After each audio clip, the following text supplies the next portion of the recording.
Уфа — всего лишь малое слово, а услышишь его вдали, столько нахлынет любви, света, тепла, добра.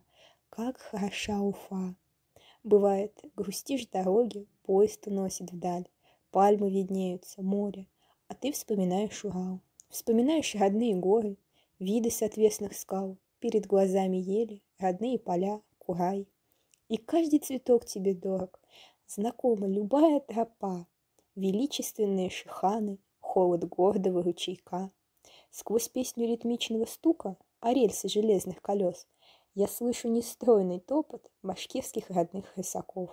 Несутся быстрые кони, копытом сминая траву, полынь, зверобой, ромашку, чьи запахи сильно люблю. Прославлены кони не бегом, не силой и красотой, а тем, что батыры взрастили ядреным своим молоком. Мы неприметны для мира, республика невелика, но лучше нашего меда вам не сыскать века. В истории наша дорога просторна и широка, известны стране наши люди, бессмертны их дела. Течение времени спешное не пугает родные края, здесь каждая мелочь памятник, летопись прошлого дня. Большая дорога сибирская, старый сибирский тракт, артерия сердца Башкирии, знакомый проспект Октября.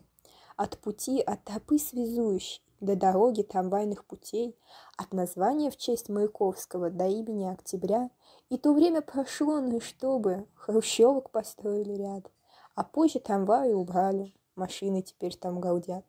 Хранишь ты в себе память вечную о судьбах, о жизни, словах. Свидетельствуй, мудрость прошлого так не покинет нас. Мудрость прошлого, тень истории, пыль прошедших далеких веков. Все живет в этом славном городе, все не тщетно, все здесь собралось. И я много хотела поведать, но дорога подходит к концу, и я до безумия рада, что поезд прибыл в Уфу.